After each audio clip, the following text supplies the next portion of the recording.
नमस्कार। अंतर्राष्ट्रीय खबरों के हमारे इस खास कार्यक्रम में आपका स्वागत है। मैं हूं चंद्रशेखर जोशी।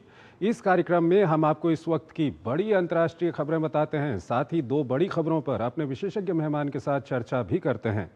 आज हम ईरान पर बढ़ती परमाणु आफत और भारतीय कदमों से बांग्लादेश को लग रहे झटके पर चर्चा करेंगे।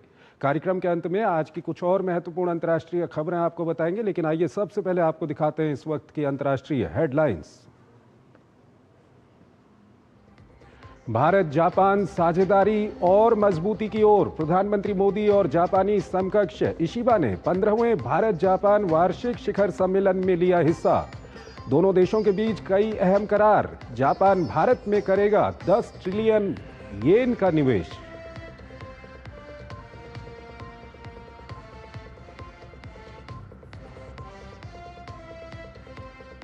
ईरान के खिलाफ प्रतिबंध को लेकर स्नैपबैक प्रक्रिया शुरू। ईरान ने जताई नाराजगी। यूएन की बैठक में औपचारिक प्रक्रिया पर होगी चर्चा। चीन और रूस की सभी पक्षों से बातचीत की अपील।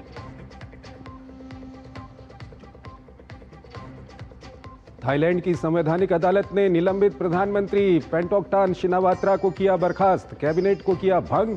अदालत ने फोन कॉल लीक को बताया नैतिकता का उल्लंघन करार। पेंटोक्टान शिनावात्रा ने लीक कॉल के लिए फिर मांगी माफी। इजरायली सेना ने गाजा को खतरनाक युद्ध क्षेत्र किया घोषित। सेना ने अभियान के दौरान 2 बंधकों के शव किए बरामद। पीएम नेतन्याहू ने कहा, बंधकों की वापसी तक सेना का अभियान रहेगा जारी।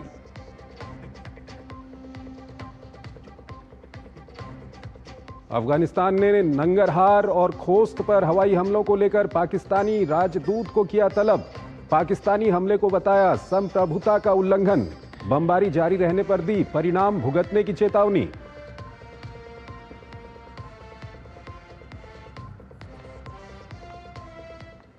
और आइए पहली खबर की ओर आपको लिए चलते हैं। अपनी जापान यात्रा के दौरान प्रधानमंत्री नरेंद्र मोदी और जापान के प्रधानमंत्री शिगेरू इशिबा ने 15वें भारत जापान वार्षिक शिखर सम्मेलन में हिस्सा लिया। दोनों देशों के प्रधानमंत्रियों के बीच 3 मुख्य समिट डॉक्यूमेंट का आदान प्रदान हुआ। इसमें संयुक्त बयान, द्विपक्षीय संबंधों पर दीर्घकालिक विजन डॉक्यूमेंट और भारत जापान सुरक्षा का संयुक्त घोषणा पत्र शामिल है। इसके अलावा दोनों देशों के विदेश मंत्रालयों के बीच सहयोग ज्ञापन, जापान भारत डिजिटल साझेदारी 2.0, स्वच्छ हाइड्रोजन और अमोनिया पर साझा उद्देश्य की घोषणा, खनिज संसाधनों और संयुक्त क्रेडिटिंग मैकेनिज्म पर सहयोग ज्ञापन का आदान प्रदान हुआ और इसके साथ ल्यूपेक्स मिशन पर कार्यान्वयन समझौते का भी आदान प्रदान हुआ।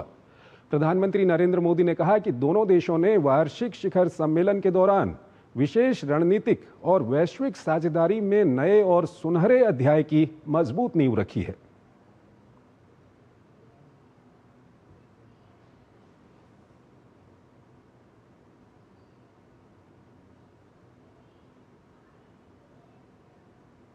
हमने अपनी special strategic and global partnership में एक नए और सुनहरे अध्याय की मजबूत नींव रखी है।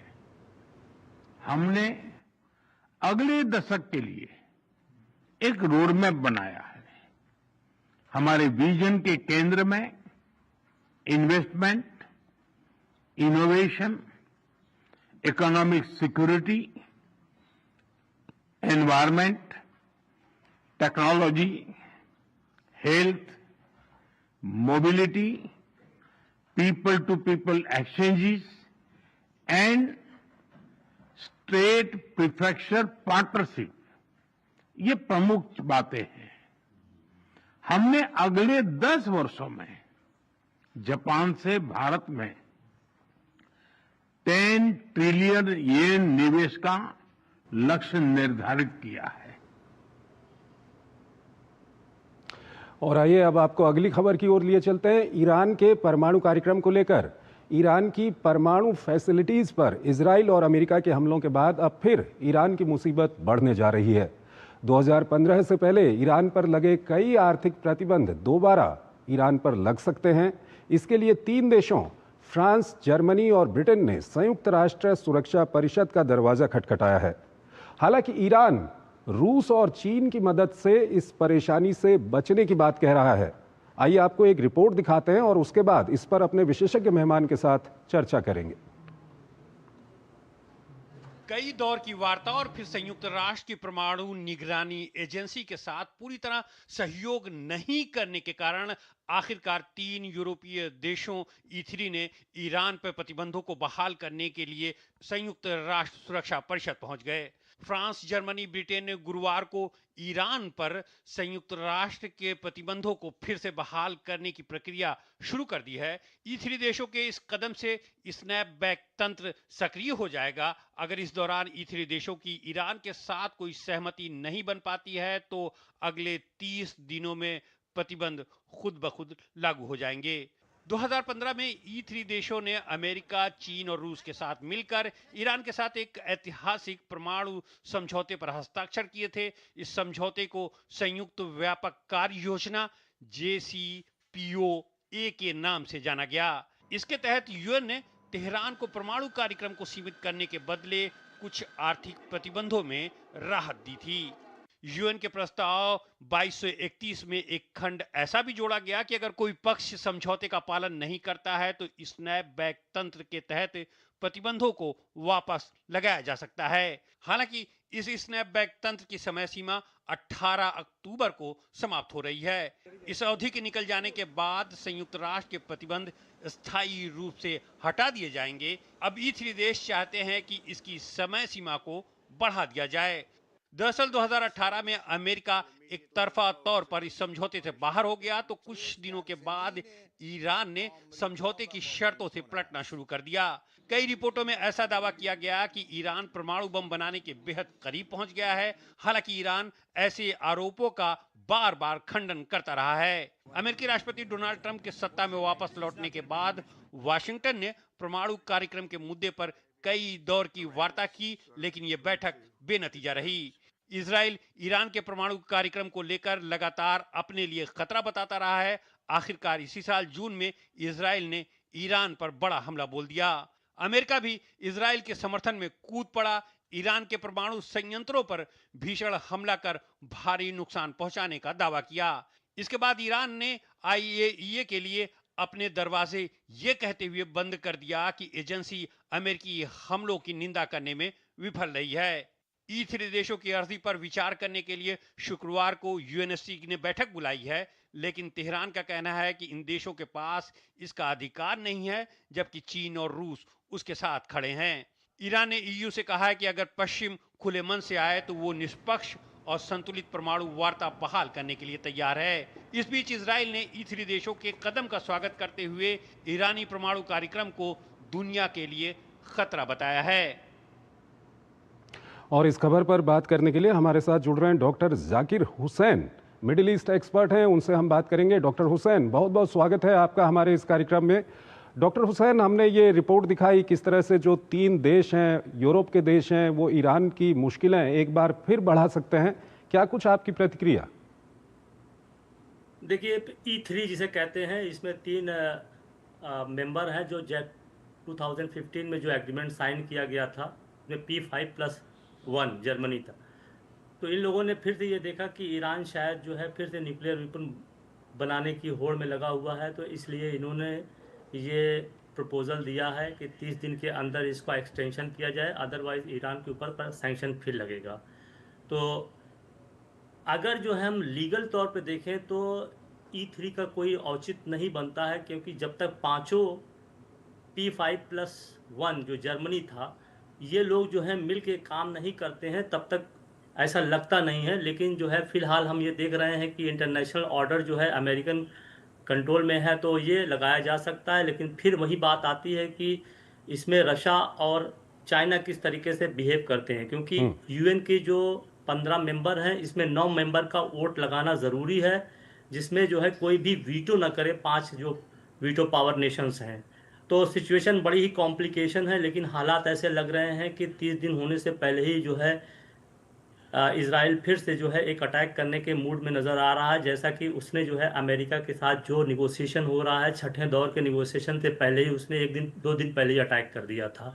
तो ईरान के सर पे फिर से एक वार का बादल मंडरा रहा है। लेकिन साथ ही साथ ये भी ज़रूरी था कि ईरान जो है एनपीटी का मेंबर है, उसने वो IEA international atomic energy agency को ये परमिशन है उसमें कि जाके इंस्पेक्ट कर सकता है। लेकिन ईरान ने कहा कि हमारे ऊपर जो है ये अटैक जो है औचित था, इसलिए अब ये कोई बनता नहीं है कि आईईए जो हमारा न्यूक्लियर इंस्टॉलेशन को आके इंस्पेक्ट करे। तो मसला यहीं पे खड़ा है और 30 दिन का टाइम है, और 30 दिन के बाद अगर ईरान नहीं करता है तो उसके ऊपर सैंक्शन, यूनाइटेड नेशन का सैंक्शन, ईयू का सैंक्शन और अमेरिका का सैंक्शन फिर से बहाल हो जाएगा, जिसमें ईरान को जो मरात मिली थी उसमें वो बहुत सफ़र करेगा। उसमें फाइनेंशियल के साथ साथ जो है उसके मिसाइल प्रोग्राम पे भी लगेगा, न्यूक्लियर पे भी लगेगा, ट्रैवल पे भी लगेगा, और किसी भी तरीके की एक्टिविटीज़ जिससे जो है न्यूक्लियर प्रोलिफरेशन के चांसेस बढ़ते हैं और क्षेत्र में तनाव बढ़ता है, तो उसको लेकर सैंक्शन लगाया जा सकता है। तो ईरान एक जो है बहुत ही टाइट पोजीशन में एक साथ खड़ा हुआ है। लेकिन ईयू का E3 का अभी अगर इंडिपेंडेंट हम मुआयना करें तो वो पूरा सफिशिएंट नहीं है लीगल ग्राउंड पर। लेकिन अगर E3 यूएनएससी की हम बात करते हैं तो रूस और चीन किस तरह से इसको रोक सकते हैं? क्या संभावना है कि वो रोक सकते हैं इसको? उनके पास वीटो है, जैसे कि इस रेजोल्यूशन को यूनाइटेड नेशन के जो 15 मेंबर हैं, 5 परमानेंट और 10 जो है वो नॉन परमानेंट है, उसमें 9 कंट्रीज़ का इसमें वोट करना ज़रूरी है। और शर्त ये है कि ये 5 परमानेंट मेंबर जो हैं यूएनएससी के, ये वीटो ना करें। लेकिन ऐसा लगता है कि रशिया और चाइना दोनों जो है ईरान के पक्ष में है। लेकिन साथ ही साथ जो खबर आ रही है, कुछ लोगों रशियन जो है अपने नाम ना बताने की शर्तों पे कहा है कि शायद रशिया और चाइना जो है थोड़ा से अपना पक्ष जो है, अपना स्टैंड जो है ईरान के बहुत फेवर में नहीं चाहते, क्योंकि ईरान एक एनपीटी सिग्नेटरी मेंबर कंट्री है, तो कहीं ना कहीं इसको अवॉइड करना पड़ेगा। चलिए, अगर हम मान लेते हैं कि रूस और चीन ईरान का साथ नहीं देते हैं और वहां पर जो 2015 से पहले की सिचुएशन थी वो आती है, तो ईरान को किस तरह का नुकसान हो सकता है?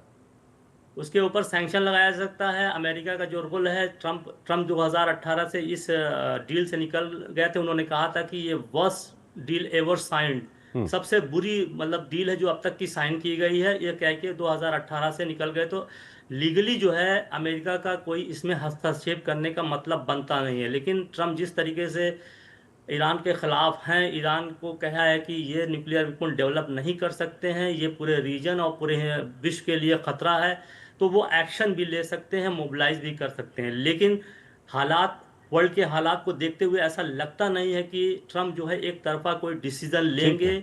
और ईरान भी जो है बहुत ही कटिबद्ध है, वो अपने राइट्स को डिफेंड करने के लिए तैयार है। फिलहाल हम ये भी देखते हैं कि ईरान कहीं ना कहीं एक थोड़ा सा लचक दिखाई है। उसने आईईए के सदस्य को ये अपना एक न्यूक्लियर इंस्टॉलेशन बुशर को अलाउ किया कि यहाँ पे आके इंस्पेक्ट कर सकते हैं। लेकिन मेजर जो उसके दो प्लांट्स हैं वो नतांज एंड फार्दो हैं। फार्दो पे अटैक हुआ था, जिसमें अमेरिका क्लेम कर रहा था कि बहुत हद तक ख़त्म, बी बॉम्बर से अटैक करके बहुत ख़त्म किया था। लेकिन फिर पेंटागन की ही रिपोर्ट ने ट्रम्प के स्टेटमेंट को खारिज किया, कहा कि अटैक कम नहीं हुआ है। ईरान के पास जो है 400 किलो जो है इनरिच यूरेनियम है, जो 60% तो इनरिच कर लिया है, जिसे 90% करना बहुत आसान है, जिससे 10 से 12 न्यूक्लियर वेपन आसानी से बनाया जा सकता है। और इसी लाइट में ये सारे डेवलपमेंट देखे जा रहे हैं। अटैक के पहले जो है ईरान के फॉरेन मिनिस्टर अब्बास अराक्ची जो है E3 से मिलने गए थे, वहां पे अपनी पूरी बात रखी थी, लेकिन बात बनी नहीं। अब देखना है कि जो E3 देश यूएनएससी में गए हैं वहां क्या कुछ होता है, ये काफी महत्वपूर्ण होगा देखना।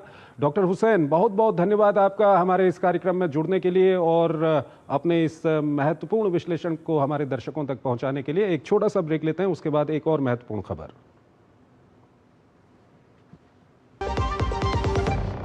जन जन का रखे ध्यान, टीबी मुक्त भारत अभियान। इस अभियान का नारा टीबी संबंधित भेदभाव को मिटाओ, देश को टीबी मुक्त बनाओ। एक्टिव टीबी रोगी के करीबी संपर्क में आने से टीबी फैल सकता है, लेकिन नियमित उपचार शुरू होते ही टीबी रोगी से दूसरों में बीमारी का संक्रमण बंद हो जाता है। यहाँ तक कि सिर्फ हाथ मिलाने या टीबी रोगी के साथ समय बिताने से टीबी नहीं फैलता। तो बताइए आप, जब टीबी की जांच और उपचार है आसान, तो डर या भेदभाव की कैसी बात। ना शर्माना, ना घबराना, टीबी की जांच करवाना। टीबी के लक्षण होने पर तुरंत अपने नजदीकी निजी या सरकारी अस्पताल या आयुष्मान आरोग्य मंदिर में जाएं। इस संदेश को औरों तक पहुंचाकर आइए टीबी को जड़ से मिटाएं। हमें इन मरीजों को ज्यादा से ज्यादा जागरूक करने पर भी उतना ही ध्यान देना होगा। डाउनलोड करें टीबी आरोग्य साथी ऐप। स्वास्थ्य एवं परिवार कल्याण मंत्रालय द्वारा जनहित में जारी। मेरी पसंद, मेरी पसंद, मेरी पसंद, मेरी पसंद, हमारी पसंद, हम सबकी पसंद। मजबूत देश का मजबूत सरिया हो गया स्टील। मलेरिया का कारण रुके हुए पानी में पैदा होने वाला एनोफिलीज मच्छर। आसपास पानी का जमाव नहीं तो मच्छर और मलेरिया भी नहीं। सिर दर्द, बदन दर्द, बुखार आदि लक्षण नजर आने पर स्वास्थ्य कर्मी से संपर्क करें। गर्भवती महिलाओं और बच्चों के लिए विशेष सावधानी जरूरी है। इलाज में देरी से मलेरिया जानलेवा भी हो सकता है। सरकारी अस्पतालों में मलेरिया की जांच व इलाज मुफ्त है। LIC लाया है unit linked insurance plan index plus. जीवन बीमा पाइए और निफ्टी स्टॉक्स के साथ अपने मार्केट रिटर्न्स को तेजी से बढ़ाइए। इस अट्रैक्टिव कॉम्बिनेशन के साथ अपना कल सुरक्षित कीजिए। सिर्फ 2500 रुपए मंथली प्रीमियम से शुरुआत कीजिए। आज ही LICindia.in पर जाएं। गोल्डी छोले मसाले, जहाँ जाएं रिश्ते बनाएं। गोल्डी लाए हैं फ्रेश लॉक टेक्नोलॉजी, जो रखे मसालों को हर समय फ्रेश। स्वागत है आपका। ब्रेक के बाद अगली खबर की ओर आपको लिए चलते हैं। बांग्लादेश पर भारत के उठाए एक कदम का असर अब दिखने लगा है। बांग्लादेश इससे बुरी तरह प्रभावित हो गया है। दरअसल पूर्व प्रधानमंत्री शेख हसीना को पद से अपदस्थ करने के बाद जब से वहां मोहम्मद यूनुस के नेतृत्व में अंतरिम सरकार बनी है, बांग्लादेश को भारत से दूर करने और भारत विरोधी भावना को हवा देने की कोशिश चल रही है। ऐसे में भारत ने भी कुछ जरूरी कदम उठाए। आइए आपको इससे जुड़ी एक रिपोर्ट दिखाते हैं और फिर उसके बाद अपने विशेषज्ञ मेहमान के साथ हम चर्चा करेंगे। बांग्लादेश की यूनुस सरकार ने गुरुवार को जनता का पैसा बचाने के नाम पर 3 भूमि बंदरगाहों को बंद करने का फैसला किया। इसके अलावा एक और बंदरगाह जिसका निर्माण कार्य चल रहा था उसे भी रोक दिया गया। रिपोर्ट्स के मुताबिक इन बंदरगाहों पर कोई भी व्यापारिक गतिविधियां नहीं हो रही थी, इसलिए खर्च में कटौती करने के लिए और करदाताओं पर से बोझ कम करने के लिए इन्हें बंद करने का फैसला किया गया। गौरतलब है कि ये भूमि बंदरगाह भारत की सीमा पर स्थित हैं। अप्रैल में भारत ने बांग्लादेश को दी जाने वाली ट्रांसशिपमेंट सेवा को निरस्त कर दिया था और व्यापार के लिए केवल कोलकाता और मुंबई के बंदरगाह का इस्तेमाल करने के लिए कहा था। बंद किए जाने वाले बंदरगाहों में नीलफमारी में चिल्हाटी बंदरगाह शामिल है, जो पश्चिम बंगाल के हल्दीबाड़ी से जुड़ा हुआ है। साथ ही चुआनडांगा में दौलतगंज भूमि बंदरगाह जो पश्चिम बंगाल के मशदिया से जुड़ा है, जबकि रंगबती में तेगमुख भूमि बंदरगाह है जो मिजोरम के देमागरी से जुड़ा हुआ है। इसके अलावा त्रिपुरा के खोवाई से जुड़े हबीगंज में बल्ला भूमि बंदरगाह का भी संचालन बंद कर दिया गया है। बांग्लादेश की तरफ से जिन भूमि बंदरगाहों को बंद करने का ऐलान किया गया है, वहां से मुख्य रूप से भारत के साथ व्यापार करने की उम्मीद थी। चूंकि इस साल बांग्लादेश को मिलने वाली ट्रांसशिपमेंट फैसिलिटी पर प्रतिबंध लगा दिया गया, तो ऐसे हालात में इन बंदरगाहों के लिए स्थिति और विकट हो गई। बांग्लादेशी कारोबारी अपने सामानों को बेचने के लिए भारतीय जमीन का इस्तेमाल करते थे। भारतीय रास्तों के जरिए सामानों को भारतीय बंदरगाहों और एयरपोर्ट्स पर लाया जाता था और इसके बाद सामानों को संयुक्त अरब अमीरात, ब्रिटेन, अमेरिका और फ्रांस भेजते थे।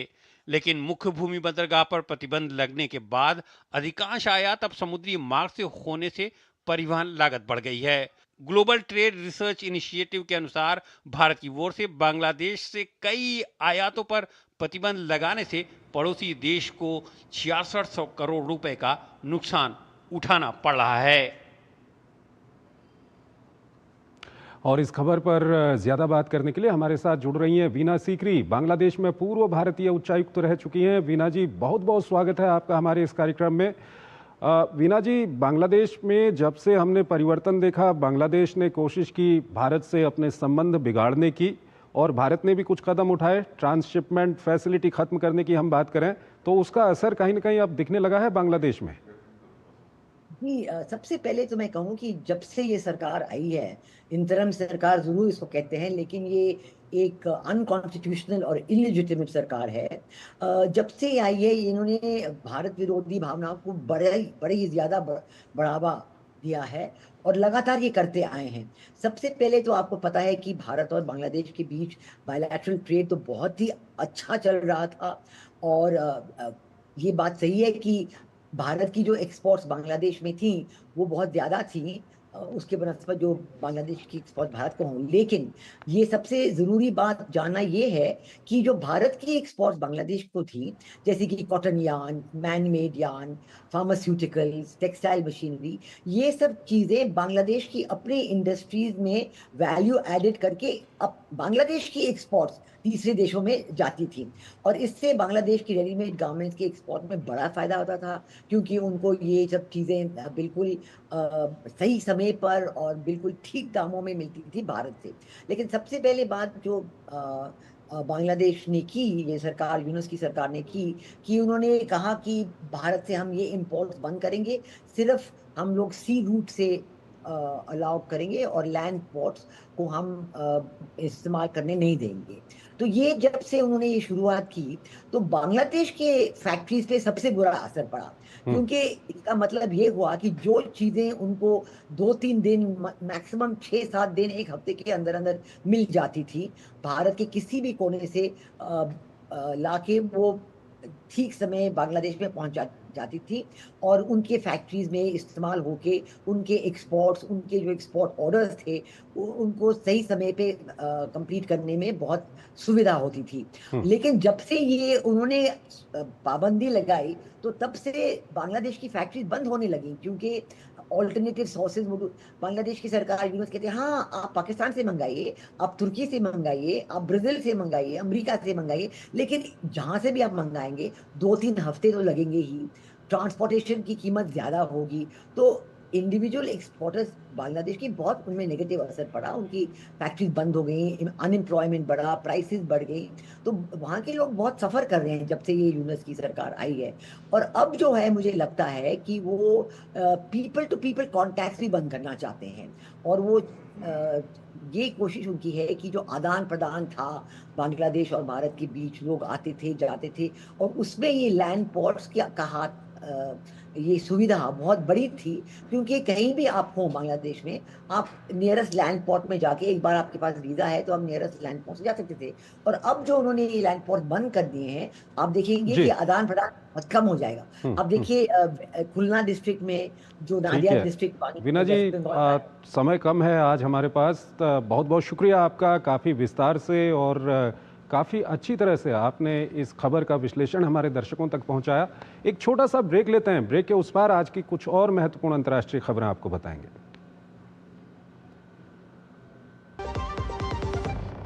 इस घर में अंडे देने से हमें कोई नहीं रोक सकता। मैं रोक सकता हूँ। तुम्हें पता नहीं, हमें एडीज मच्छर जो फैलाते हैं डेंगू और चिकनगुनिया। मास्टर जी ने स्कूल में डेंगू मच्छर से बचने की सारी जानकारी दी है। अच्छा बच्चों, हमें चैलेंज जगह तो जरूर मिलेगी। नहीं मिलेगी, नहीं मिलेगी। यहाँ तो पूरे इंतजाम है। डेंगू की रोकथाम के लिए कूलरों के पानी को हर हफ्ते बदलें, बाल्टी और टंकियों को अच्छी तरह से ढककर रखें, पूरी आस्तीन के कपड़े पहनें, मच्छर भगाने वाली क्रीम, कॉइल और अगरबत्ती का इस्तेमाल करें। डेंगू से लड़े मतलब डेंगू से बचे। रिटायरमेंट के बाद लाल स्पोर्ट्स कार लूं या वर्ल्ड टूर? तू खाली पुलाव बना, मैं ऑर्डर करूँ। पुलाव नहीं, प्लान, लाइफ इंश्योरेंस का रिटायरमेंट प्लान, गारंटीड पेंशन के साथ। सपनों को रखो सुरक्षित रिटायरमेंट प्लान के साथ। सबसे पहले लाइफ इंश्योरेंस। जब धरती चीर कर निकलता है लोहे का पत्थर और मिलता है मोंगिया के जोश से, फिर तपता है, पिघलता है और बनता है फौलाद। अब होता है सरिया सारी खूबियों के साथ। मोंगिया स्टील, मजबूत देश का मजबूत सरिया। जीत गया। क्या? 500। नई स्किन अपग्रेड है, सिर्फ 2500। फिर तुम अपने सारे दोस्तों को हरा सकते हो हमेशा। दिखा जरा। ये तो पक्का फ्रॉड है। ये गेम इसके सब दोस्त खेलते हैं। 143K डाउनलोड है। ये कहाँ फेमस है? भैया दिला दो ना। ऐसी गेम से दूर रहना है, ये एक नशा है। आज 2500 का है, कल 25,000 का लगेगा। ऐसे ही तो फ्रॉड के लूप में फंसाते हैं, लेकिन असली गेम कुछ और ही है। पैसे भी ले लेंगे और हो सकता है तुम्हारे फोन का एक्सेस भी। और फिर हमें ब्लैकमेल करेंगे। स्कैमर्स के घिसे पिटे तरीकों में फंसकर मत करो कोई transaction. India, stop, think, then take action. वाह यार, क्या सही हो आप। मेरा भी मन करता है कुछ करने का। मन करता है तो करो।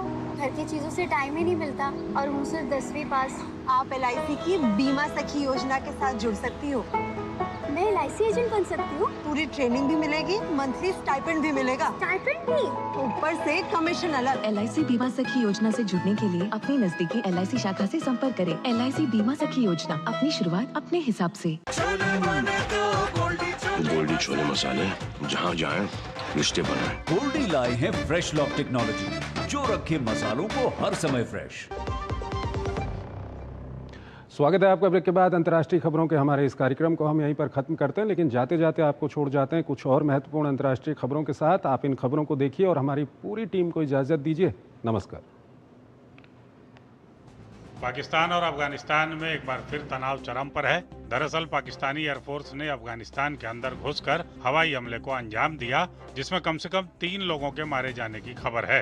ये हमला नंगरहार और खोस्त प्रांत में हुआ है। हमले के बाद भड़के तालिबान प्रशासन ने काबुल में पाकिस्तानी राजदूत को तलब कर कड़ी चेतावनी दी है। पाकिस्तान के हमले को अफगानिस्तान ने संप्रभुता का खुला उल्लंघन करार देते हुए उकसावे वाली कार्रवाई बताया है। थाईलैंड की संवैधानिक अदालत ने निलंबित प्रधानमंत्री पेंतोंग तार्न सिनावात्रा को पद से बर्खास्त कर दिया है। हालांकि अदालत ने अपने फैसले में प्रधानमंत्री पेंतोंग तार्न को ईमानदार कहा, लेकिन कंबोडियाई नेता हुन सेन के साथ लीक हुई फोन कॉल को नैतिकता का उल्लंघन करार दिया। इजरायली सेना ने गाजा से 2 बंधक का शव बरामद किया है। प्रधानमंत्री कार्यालय के मुताबिक बरामद किए गए शव की पहचान इलान बीस के रूप में हुई है, जो 7 अक्टूबर 2023 को हमास के हमले में मारे गए थे। हालांकि बीस की पत्नी को उनकी 2 बेटियों के साथ किबुत्स बेरी से बंधक बना लिया गया था, लेकिन नवंबर 2023 में पहले युद्ध विराम के दौरान उन्हें रिहा कर दिया गया। पीएमओ के मुताबिक इसी अभियान में एक अन्य बंधक का अवशेष भी बरामद किया गया, जिसकी अभी तक पहचान नहीं हो पाई है। इंडोनेशिया की राजधानी जकार्ता में गुरुवार देर रात विरोध प्रदर्शन उस वक्त हिंसक हो गया जब सांसदों के वेतन भत्तों और सरकारी अनियमितता के विरोध में प्रदर्शनकारियों की पुलिस से झड़प हो गई। झड़प में कम से कम 1 व्यक्ति की मौत हो गई है, जबकि दर्जनों लोग घायल हो गए। इस दौरान सैकड़ों प्रदर्शनकारी देश के अलग अलग शहरों में आर्थिक सुधारों की मांग को लेकर डेरा डाले हुए हैं।